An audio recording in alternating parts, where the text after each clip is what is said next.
Thank you. Hello, thank you all for coming today.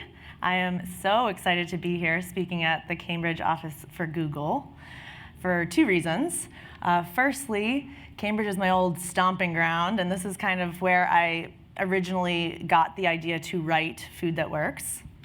And secondly, because without an amazing tool like Google, it took me 4 years to write this book. It would have taken me over a decade to amass the amount of research that this book required. So thank you, thank you, thank you, thank you, thank you, thank you, thank you, thank you, thank you. So today I wanted to share my process of what I did to write this book. The research, writing the recipes, illustrating the book, food styling, taking the photographs, self-publishing, and now I'm on a book tour marketing my book.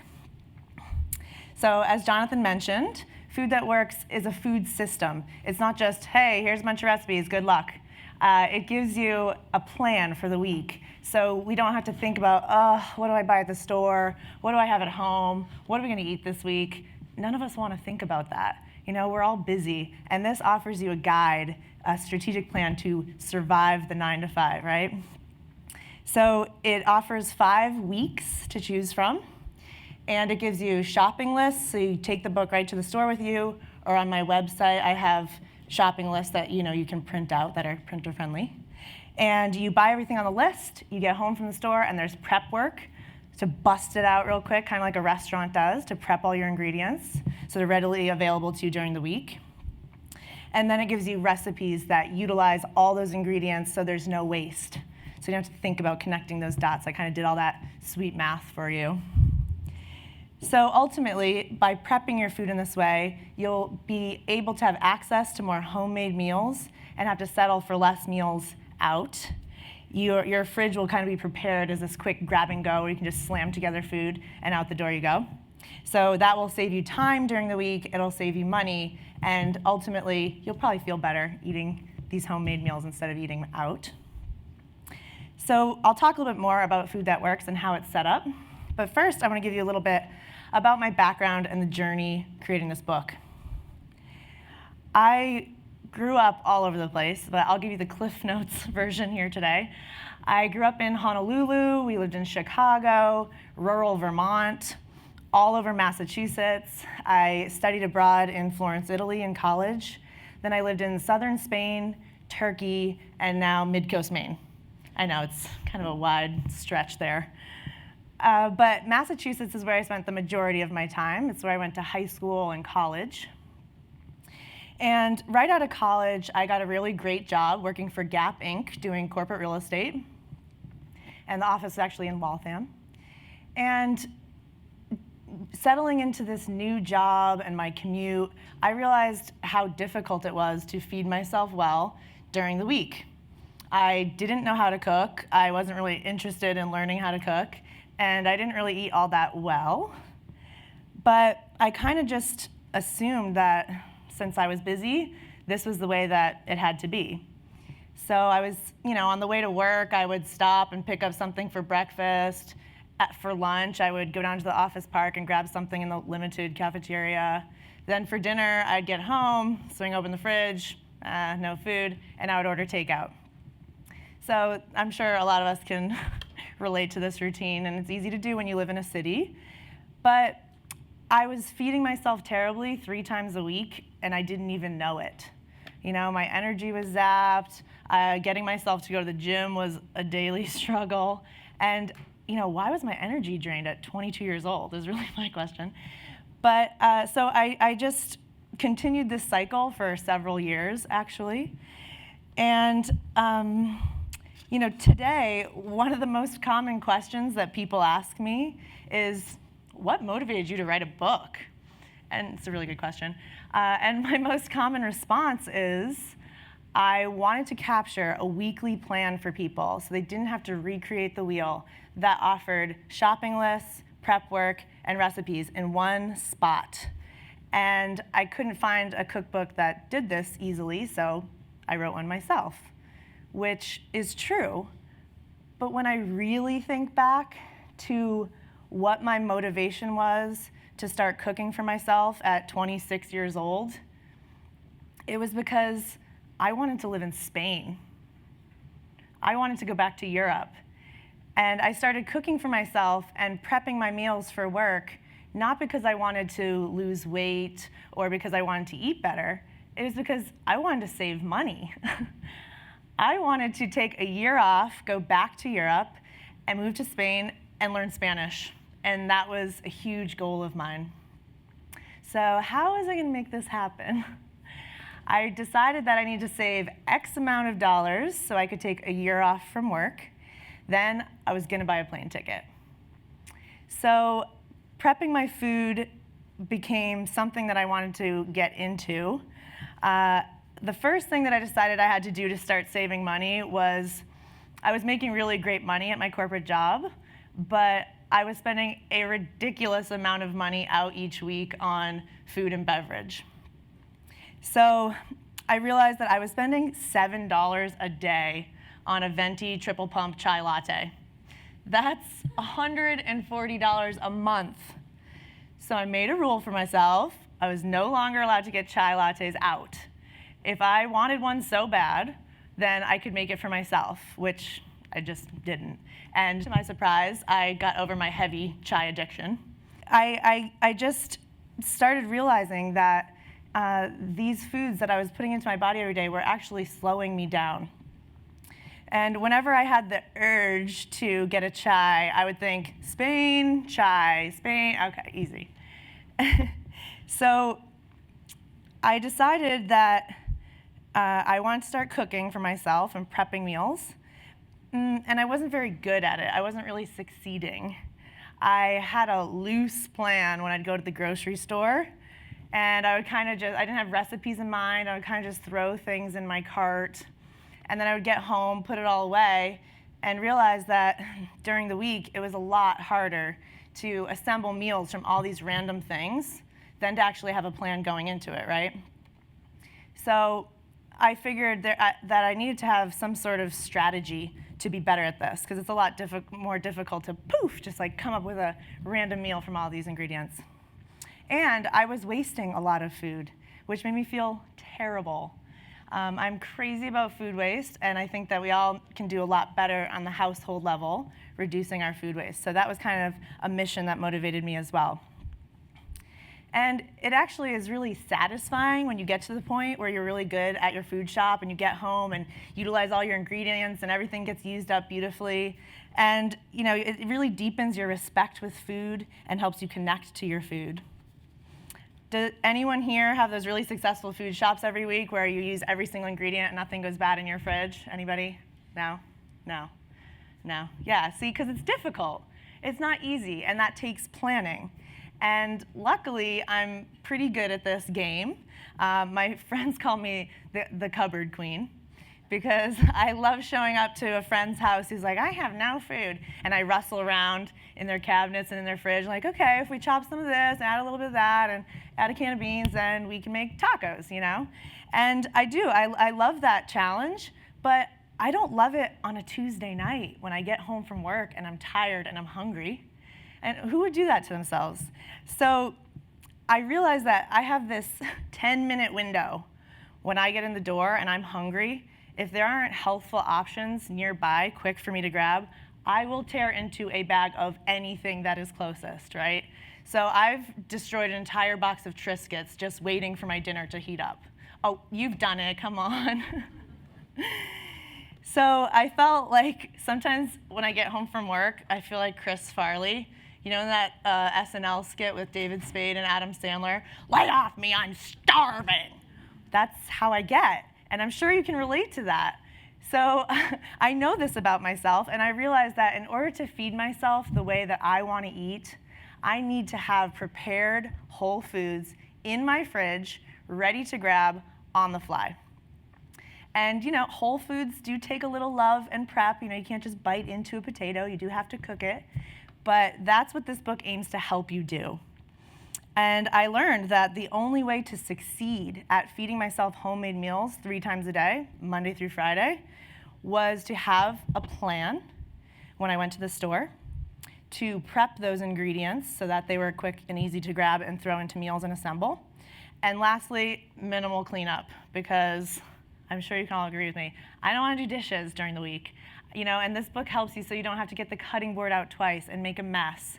And it's all kind of planned out for you. So the recipes are really minimal cleanup, minimal tools. So my homemade food began becoming so good that I was no longer eating out. And I didn't really miss it, to be honest. My confidence in the kitchen grew. I started teaching myself how to prepare the meals that I was normally ordering out. And that way I could cook them however I liked them. So say in my chili, if I love extra beans, I could add extra beans. So that was really a neat learning moment for me, was understanding that by cooking, I have more power to create the meals the way that I love them, and I don't need to settle for, the alternate out. And my confidence grew, and I started modifying these recipes to have more healthful ingredients and little ingredient substitutions. So that's also what's great about Food That Works. It's really flexible. If you're a vegetarian, you can substitute out things, and I really recommend people doing that. These recipes are just guidelines. There's really not many rules. They're there for you to change and fix however you like them. And don't get me wrong, I love my fine dining experience. I love eating out. Sometimes there's nothing that I appreciate more than going to a restaurant and being served beautiful food that a ton of love and thought went into by a team of chefs, and to share that food across the table from someone special in some sexy ambiance. But those are special occasions, and they have their place in life. And they're very different from stopping for a bagel or a sub or a gas station slice of pizza. What I'm interested in is our daily meals and the ways in which we choose to feed ourselves 3 times a day. And I learned quickly from my experience that not being prepared, I was forced to settle for all these meals out and sign up for these subpar ingredients and foods that were full of extra added fat and preservatives and things that I really didn't want to be putting in my body. But since I wasn't prepared, I had to do it. And I would always be disappointed, when you spend top dollar for a meal for the cheapest quality ingredients. For example, when you buy that $15 salad and you look down at it, it's a tub of iceberg lettuce with a portion of chicken that's this big and 3 olives and a little ring of red onion. You're like, man, I could have made this so much better had I just been prepared. So I decided that I wasn't going to settle for my meals anymore, and that I could do better, and that I needed to make my meals a priority. So thank goodness that I had connected with my motivator, this bigger goal of going to Spain, because had I not, I wouldn't be where I am today in my career and to be here speaking with you today. So initially, my motivator was to save money, but then I felt a shift in my health. I felt I had more energy, my skin cleared up, I was happier, I slept better, and hey, my clothes fit a little bit better. And there's so many perks when you start cooking for yourself, and it's endless, just this joy of finding this hobby that you love, and then also all of the physical perks and just improving your memory and your health, and it just really, really impacted my life, and that's why I decided to kind of try and capture it in this book for other people. So I encourage you to find your motivators. You work hard and you deserve quality food 3 times a day. So whether your motivation is to alleviate a health issue, to fit into those skinny jeans in your closet, to increase your stamina for life, to be more self-sufficient. Maybe it's to set an example for your children. Or maybe it's just that you can be a more useful human in the event that we have a zombie apocalypse or something like that. I started bringing my leftovers to work, and the smell started wafting through the office, and my curious coworkers would come over and be like, what is that? You made that? How do you have time to cook all this food? And it really wasn't until my coworkers started asking me for my recipes that I thought, I might be onto something here. This is a tool that a lot of us could use. And so I thought, well, maybe I'll just, bind this little pamphlet for my coworkers and give it to them as a gift. And that is truly how the idea to write Food That Works began. I never set out to write a 166-page cookbook. It was more these serendipitous little events that triggered this path for me. So shortly after that, I started kind of keeping my successful shopping lists and my little scribbled down recipes that were on napkins and whatnot, and tucking them into a folder just for future reference in case I was going to put this packet together for my coworkers who kept asking me to email them recipes. And only a couple months later, I ended up reaching my savings goal. I knew if I didn't go to Spain that I would regret it for the rest of my life. I had to do it. So in 2011, I gave notice at work. I packed up my life here in Boston. I bought a backpack and a one-way ticket to Spain. And I had no idea how this trip, living abroad, was going to impact the rest of my life. But the unknown was a place that I felt like I needed to hang out in for a little while. So I trusted, I took a leap of faith, and I got on the plane. And just a side note here, I use this website called Workaway, which you might want to write down. It's amazing, this website, workaway.info. And it's volunteer opportunities all over the world. So host families will welcome you into their home, and they offer you your room and all of your meals, and in exchange, all you do is volunteer for them 25 hours a week. So this is how I was able to afford to stay over there for a year on my minimalist little gypsy budget. And the projects are amazing. Anything that you're good at, someone needs help with that. So the projects range from help us release turtles into the wild in Costa Rica, or help us harvest lavender in southern France, or help us paint a mural in our home in southern Spain. So I encourage you to check out this website. It's so amazing, and maybe it'll just help you plan your next trip.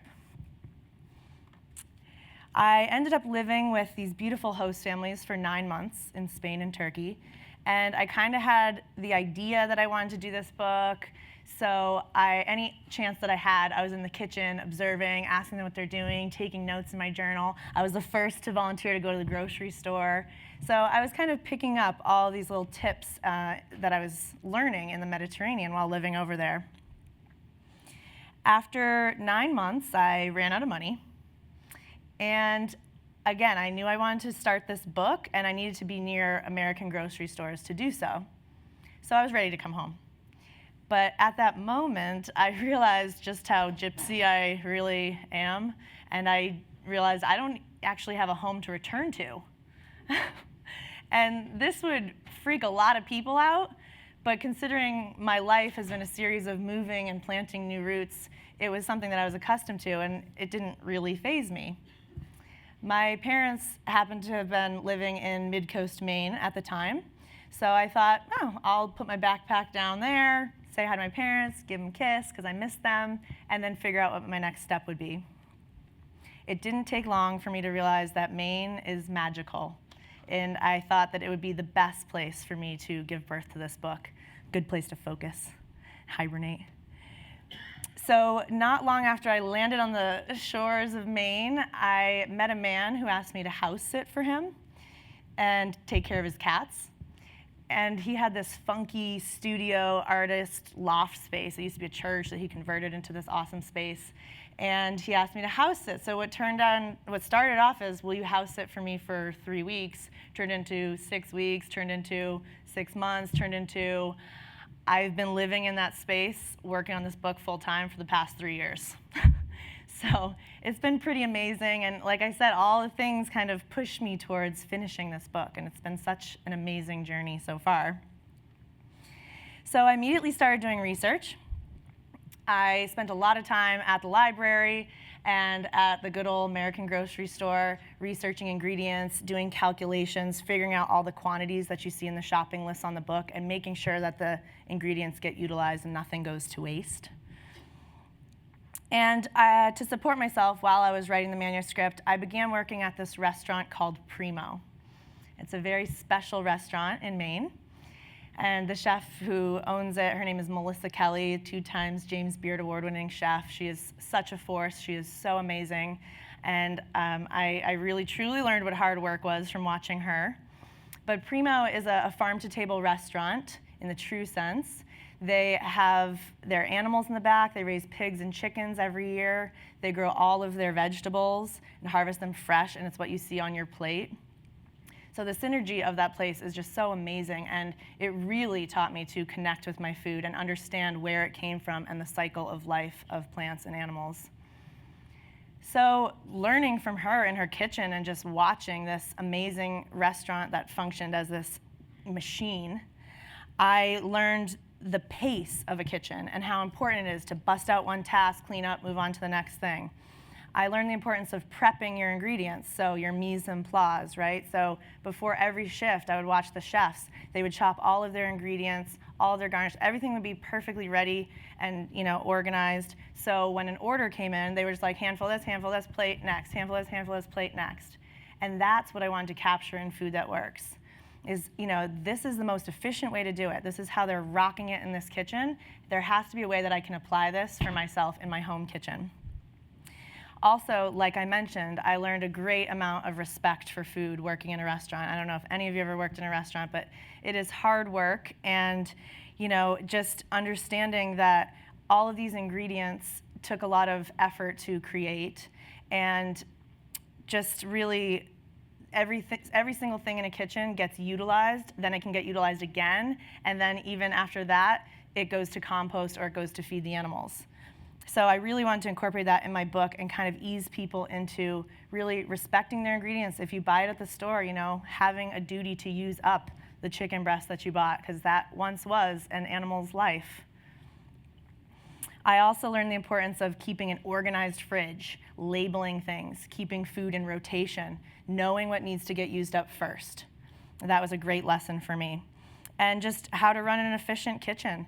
And this experience of working at Primo that kind of landed in my lap, it really influenced the organization that you see in Food That Works. So it basically teaches you how to be your own sous chef. And whenever you order a salad out or a sandwich out, someone came into work that day and chopped up all those ingredients, and I'm teaching you that you can do that type of prep work for yourself, and I walk you through it. So at this point, I had the manuscript, and I realized, it was really rough, and I realized that I needed people to test my recipes. I had tested them, but you need other people to test them. And most cookbook authors will hire people and pay them to test each recipe, sometimes multiple times. But I didn't have that luxury. So I finished the 5 weeks, and then I decided, how can I figure out a way to have people test this? And there was this class in college called Research Methods that was required of all sociology majors to take in their senior year. And I dreaded this class at the time, and I thought, just going through the motions, how is this ever going to apply to my life? Well, it was the very skills that I learned in that class that enabled me to come up with a plan to have my book and my recipes tested nationwide for free. I targeted a sample population of people. I requested their participation. I sent out surveys and recipes for them to test, and I solicited the feedback that I needed in order to improve my recipes in my book. I collected all the data, analyzed it, and incorporated the changes, and ultimately it improved my book so it's easier for other people to follow. So after I did all of that, I ended up writing a big thank you letter to my research methods professor, telling her how her class had affected my life. And she was elated because I'm sure that professors don't always get to hear back from their students years later of how their class impacted them. But we stayed in touch, and she's now the chair of the sociology department. And next week, I've been invited to return to my alma mater and speak to those very students who are sitting in that research methods class. So kind of comes full circle. This book took me 4 years to write. And around year 2, I had some big decisions to make. I thought, do I keep going and investing all of my time and money in this massive project? Do I actually reel in professionals and get editors and designers involved? Or do I just throw in the towel and get a real job that pays? After much reflection and some tears, I decided that I had to finish, that I had a good idea, and that this book could help a lot of people. And as Googlers, I know you understand the importance of a good idea. And when we have them, we have a moral duty to bring them out into the world. So I decided to hire freelance editors and cookbook designers to complete this book. And I had never hired a freelance anything before, so I Googled how to hire a freelance editor. What is the difference between a copy editor and a proofreader? How to negotiate a contract with a freelance designer. So I educated myself on that process. I ended up hiring an amazing team of designers called Camden Design, and a great team of editors who are in Washington, D.C., cookbook construction crew. And since I have a captured audience here, I'm just going to throw this out there. Food That Works has been out for 90 days now, and not one person has found a typo in Food That Works. And that's unheard of. It's my first book, so either no one's found a typo yet, or that was some damn thorough editing that we did for 18 months. So I'm just going to throw it out there to everyone who's here, a little challenge. If you are able to find a typo in Food That Works and you let me know about it, I will buy you a chai latte. So contact me, seriously. I would love to hear from you. So then it came to completing the book, wrapping it up. I taught myself to food style. I food styled all the shots that you see in the photographs. I took most of the photographs in Food That Works and hired photographers to help me with the ones that I couldn't take. And I illustrated the books, all those little doodles you see. That's me having fun. And it was really important for me that it was a user-friendly guide. You know, how do I turn what I was doing in my own kitchen and how I was rocking out, how do I turn that into something, a manual that people could actually follow? So it was really crucial that the design was simple and basic. I didn't want people to have to like turn the book and to figure out what they were doing next. It's supposed to save you time, not be a daunting thing. So the designers really heard me, and I love the way that the book came out. It's exactly how I envisioned, and I am so proud of the final product. It's receiving amazing reviews online, and it's doing far better than I ever could have imagined. I would be lying if I stood here and painted this project as all peaches and Prosecco. There was a lot of challenges, and it was a huge undertaking for someone in their 20s to commit to, or anyone for that matter. And there was a lot of pressure because I self-funded the production of the entire book myself and did so on a very minimal budget. But it was the very project that had me jumping out of my bed every single day before my alarm went off. I was so passionate about working on this, and every free minute that I had, I was in love. I was committed. And I wanted to see this thing through and get it out there to the world. So I basically, working on this book was like creating my own graduate thesis project, right? It took about the same amount of time, it costed the same, and instead of having a piece of paper to show you, for my work, I have this book that you now hold in your hands. So now I'll explain a little bit of how Food That Works works. Like I said, it's more than a cookbook, it's a food system. So it has 5 weeks. If you look at the pages on the side of the book, there's all different colored tabs. And the 5 weeks in Food That Works have themes. So you pick a theme that sounds good to you. For example, Red Week is Italian-American type dishes, and Blue Week is Mediterranean theme, and Orange Week is Mexican Southwestern. So you pick a menu that sounds good to you. You're like, yeah, I want to eat, turkey tacos and burgers and meatballs this week. And I tried to pick recipes that I feel like we all know and love, and things that we typically order out. And you bring that week, to the store with you. So say you're like, yeah, I want to do Green Week. You shop from the Green Week shopping list. And like I said, it's all figured out. It's all whole foods. This book is really trying to help you move away from purchasing processed and packaged versions of the foods that you love, and instead ease you into cooking more for yourself. And it's kind of a game for me. When I go to the grocery store, I'm looking at all the ingredients labels on the back and kind of like, what's in this? No, I'm not getting that. And really trying to challenge myself to find the best quality and not settle for all these extra additives and preservatives and things.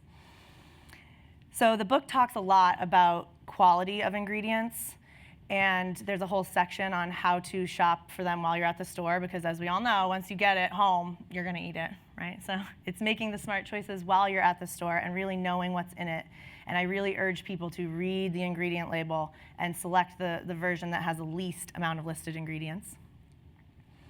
There's also an ingredient guide in the back of the book that there's 50 plus entries in there, I believe, that I wrote that are all descriptions about each ingredient in Food That Works. So say you have a question about something when you're at the store, and you're like, what's Bragg's? I don't know what that is or where it's located. You can flip to the back of the book, and it explains what it is, how to store it, the nutritional benefits. So I definitely encourage you to check that out.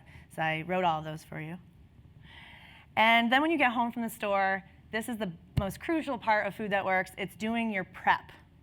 So there's a little prep list in there, and it says, all right, here we go. We're going to get in the kitchen, turn some music on, we're going to bang this out.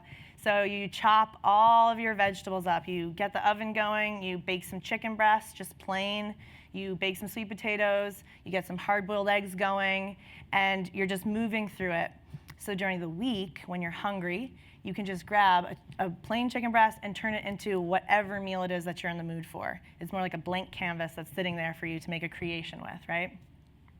And same with all the vegetables. You can grab a handful of this, boom, omelet, out the door. You only have one thing to clean, which is the pan, and maybe the fork if you eat with a fork. And so it's the same with dinner. You get home, you're starving, you're just handful of this, pasta, dinner. So it's really teaching you, it's nothing glamorous or crazy. This is cooking Monday through Friday. I didn't try to make this whole elaborate thing. I tried to keep it very simple for you, because I'm sure I'm in the same boat. When I get home, I'm hungry, and I don't want to think about it. It just needs to happen quickly so nobody gets hurt. And like I said before, it's all crossover ingredients. So it teaches you the art of, okay, I bought these peppers, they're all chopped, but I don't just have one meal in mind to use them for. I know now that I can put them in this and this and this and this. So it teaches you how to use up those ingredients. And I found that when I do spend the time prepping my food, I'm more likely to use those ingredients, right? Because now I've invested time in it, and I spent time chopping it or cooking it. And so when I peer into my fridge, for me, it's not usually a question of, what do I want to eat now? What am I in the mood for? It's more, okay, what do I need to eat first? What's going bad first, right? So that's how you keep that food in rotation and use it up before it goes bad. And the best part about Food That Works is it turns your fridge into the ultimate grab and go. So it's, like I said, it's your own salad bar, basically. You look in there, it's a sexy fridge, it's all organized, you can see what's in there, you know that everything is fresh and new, and you can grab handfuls and make creations, and boom, you're out the door. I really tried to make these meals portable because I personally don't eat many of my meals from home, at the actual home anymore, and I think with our schedules today, many of us don't, and that's the reality of it. With that being said, I like to show people and emphasize that even though we don't eat many of our meals in the home, it doesn't mean that we can't have homemade meals. Also, this book teaches you to modify, like I said, anything that you like, you can add extra of that, and it will taste good to you. There's not many rules in Food That Works, and once you get in the kitchen, you feel liberated because you start to learn, like, oh, if I just add extra this, then yeah, it's great. And so that's really when it becomes fun, and it's really supposed to be a casual book and a refreshing approach to getting back in the kitchen and shopping for ourselves. And I'm going to read a little page here from Food That Works quickly. these are just tips. So again, there's not many rules in Food That Works because I don't like rules and I don't subscribe to many of them. But some tips in Food That Works. First, I mentioned read ingredient labels. Brand, package, color, none of that matters. All you care about is the ingredients label. A long list indicates that it's highly processed. Your body doesn't want all that. Just put it back. Shoot for 10 ingredients or fewer. Compare different brands and select the one with the fewest listed ingredients. So that's that challenge that I was talking about when you're in the store. For example, a can of beans should read beans, water, salt. Clean and simple. Second, buy single ingredient foods. Potatoes, peppers, apples, tomatoes. These are whole foods. Picture things that you can see growing out in nature. Single ingredients. And when you look down at your cart after shopping this way, you'll be surprised when you see more recognizable foods and less packaging and ink and advertising. Third, refuse to buy anything that lists high fructose or hydrogenated in the ingredients list. Like I said, I don't subscribe to many rules in life, but this is one that I do not break. Simply decide to eliminate these from your diet, and you are already winning. It doesn't have to be a huge, complicated thing, but if you decide not to eat these 2 ingredients and you're reading labels, it really weeds out the amount of things that you can buy and that you'll sign up to eat. Fourth, stick to the list. These lists will prevent impulse purchases and allow for quick navigation through the store. So stick to your mission, in and out. And this book will help you save time there so you have time to pursue the other things in life that you're passionate about. I know we don't all want to spend tons of time shopping and prepping our food, so this is supposed to help you. And lastly, buy organic. I have a whole section in the book that talks about organic, what it is, why it's important, especially for certain foods in particular. But eating organic foods reduces our pesticide intake. Especially with produce, make the splurge for organic. You're worth it. So as you can tell, cooking has profoundly changed my life. And what next? Well, now I speak. I speak at companies and universities all over the country about this habit of cooking for ourselves. And lots of people will say, cooking is addictive, and I see all the non-cooks and they're always like roll their eyes. And it's not that cooking is addictive, it's that learning is addictive. And that's what my book aims to do, is to get you addicted to learning about what's in your food and how it was grown and where the heck it came from. And from there, there's so many things that this brings to our lives. You know, our brains seek novel experiences and innovation. And cooking utilizes all 5 of our senses, right? From selecting it, to smelling it, to prepping it, to cooking it, to then sitting down and eating it. And you know, since I know that cooking may not be the desire for everybody in the room, but considering it's something we have to do 3 times a day, is feed ourselves, it's not exactly a bad hobby to entertain. And I want to show people that changing your diet doesn't have to be this huge, extreme overhaul. It starts with small changes and the decision to start. And I've seen lovely reviews that people have left online after cooking through this book. And some of them say, yeah, I don't cook every week from Food That Works. I don't use it religiously. But now I keep a thing of hard-boiled eggs in my fridge at all times, so that when I'm hungry and I'm on the go, I can just grab one, throw it in my bag, and I'm out the door. It's a great, protein snack, and I love it. So it's these small things that you pick up that you incorporate into your world that work for you. And the glory, like I said, of cooking for yourself is that you can modify it. I can't say that whenever I cook any of my own recipes, they ever come out the same.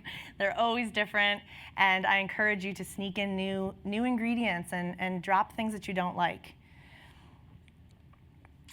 I hope that this book really helps people think about cooking differently, and not that it needs to be this daunting chore that we have to get through, but instead a creative, fun challenge. So now that I've been talking for a while, I want to talk a little bit about wellness. And I'm really encouraged to know that Google fosters a culture here that really breeds creativity and wellness. And in a small way, that's what my book aims to do, to help people achieve a healthy lifestyle both at home and at work. Considering we spend so much time at our jobs these days, it's important to focus on that part of it. And I recently heard this adage that I really liked, which is you spend 1 hour at the gym, but it's what you do in the other 23 hours of the day that really matters. And I really liked thinking about that, because how can we take care of ourselves better in the other 23 hours? And there's many things that contribute to our wellness. It's not just diet and gym. And in wellness coaching, we go at it with a more holistic approach of all of the aspects of our wellness. So there was actually a really great talk at Google in 2012 by Kelly McGonigal. She's an author and a health psychologist at Stanford University. And in her talk, she talks about the brain and how it functions and the 4 facets that really affect our brain function and our productivity, therefore affecting our decision making and willpower. And the 4 things that she talked about were exercise, meditation, sleep, and diet. So let's start with exercise. I'm going to ask you if you'd please stand and join me, and we're going to do a couple exercises just to get moving around a little bit, just to wake us up before we all head back to our desks. So first, if you can start with your feet hips-width apart, and you're just going to gently twist, swinging your arms, nothing crazy, don't hurt yourself, we're not going to break a sweat here. Just letting your hands bang against your lower back. This is good for the lower back if you've been sitting a lot. It's a good massage for the kidneys, stimulates the kidneys. And breathe. And smile. It helps to smile while you're doing this. No one's looking at you. Don't worry. It feels good. And you can do this anytime at your desk if you're feeling that 3 p.m. slump hitting you in the face like a ton of bricks. So the next one is, I like to call it, you pull down with your arms and you're bringing your knee up. So it's not about speed, it's about control. So really crunching your abs when you come down. This is good for the hips, loosen up the hip joints. You've been sitting in your car, long commute, just pulling down, and breathe, and smile. And then the next move is a similar move to that. I'm going to turn this way for you. You're pulling with your arms, and basically you want to keep them at 90 degrees and almost make your 2 shoulder blades kiss in the back, right? So it's a pull and a butt kick, kicking behind you. This is good for your quads. It's good for your shoulders if you've been typing at your computer. It feels so good. And these are things you can do. These are available to you anytime. I know your coworkers might think you're a little weird, but this will wake you up, I swear. It's like a cup of coffee. And you're already here. You can go right into the Running Man if you're feeling that. Preps you right for it if you're feeling funky. There's actually one more that I want to show you. This is my favorite one. It's a shoulder stretch. It's actually for your neck. We hold a lot of tension and stress in our necks. So you're going to take your left hand, bring it behind your body, grab it with your right hand, and then you're going to tilt your right ear to your right shoulder. And it's elongating these muscles in your neck. So wherever you feel the tension in your neck, you just want to breathe into it and visualize the muscle. Take a deep breath.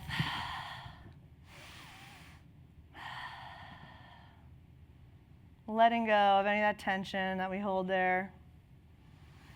Bring it over to the other side. Whenever I'm doing stretches, I don't like to just go through the motions. It's really about putting your mind in that muscle and thinking about it loosening. All right, bring it back. You can take a seat. Thank you very much. So the next one that she talks about was meditation. Silencing our minds for just a few moments a day has amazing effects on our responses physically and emotionally to stress. So don't worry, I'm not going to make you meditate right now, but I would like to ask you to please close your eyes. Try to clear your mind for a moment. Take a big inhale and exhale through your mouth.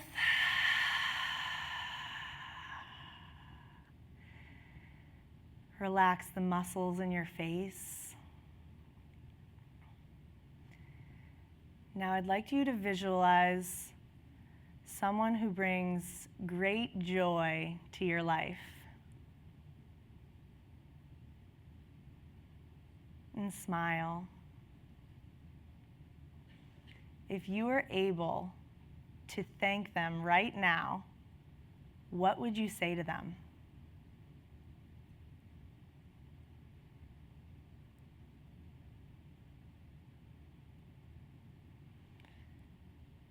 In your head, say their name and smile.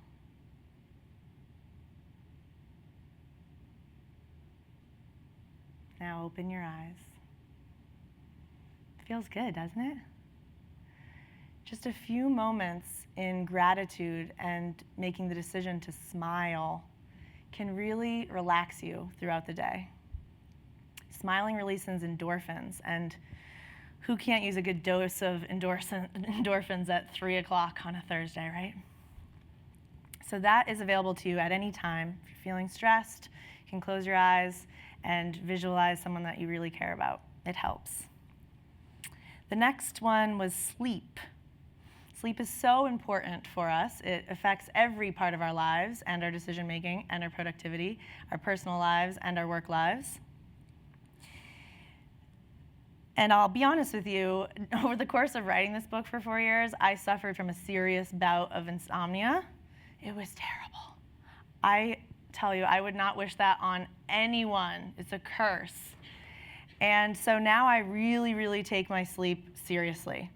You know, it affected everything. It affected my food choices. I was more prone to grab sugary things and junk to, artificially power me through my exhaustion.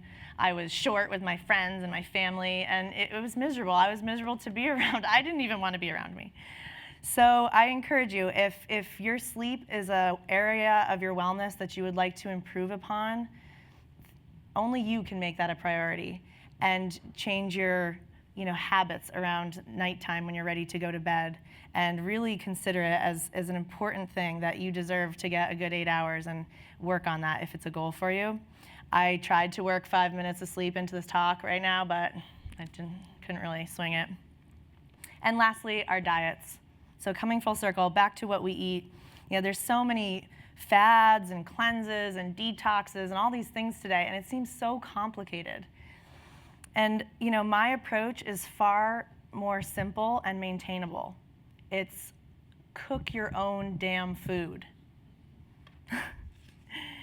When you cook for yourself at home, you're not signing up for all these extra additives, right? So when you make a homemade lasagna, you don't sprinkle monosodium glutamate on it or, preservatives. And when you make homemade granola, you're not drizzling high fructose corn syrup all over it. Cooking for yourself and cooking at home is clean and simple by nature. So that is all we're trying to get back to here. It's not rocket science. It's putting foods that we like on a plate. The hard part is doing it within our schedules, but you have to make yourself a priority.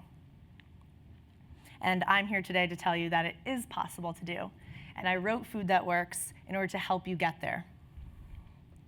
So let's spare ourselves the obesity, the health issues, the insecurities about food, and instead know our ingredients and how to cook them.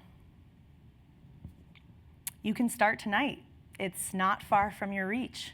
It's about the distance from your grocery store to your kitchen. It's you, the tenacious, hardworking Americans, that inspired me to write Food That Works. Fuel your body with the best ingredients possible, and you are creating a platform from which to launch your talents into the world. Thank you.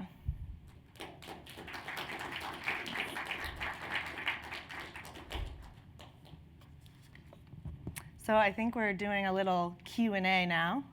If anyone has any questions, food-related questions, shopping questions, if you can just come up to the mic and ask your questions so everyone can hear you. So I had got the book at the beginning of this, and when I was scanning through, you had some little tips in here, and there was a section about PLUs. Yes. And I thought that was fascinating. If you could just say that to everybody in case somebody's not getting the book, that would Yes, be appreciated. thank you. Yeah, there's a great section in there that talks about organic, why it's important to select organic, certain foods that you should look for, and words that you should look for on the packaging.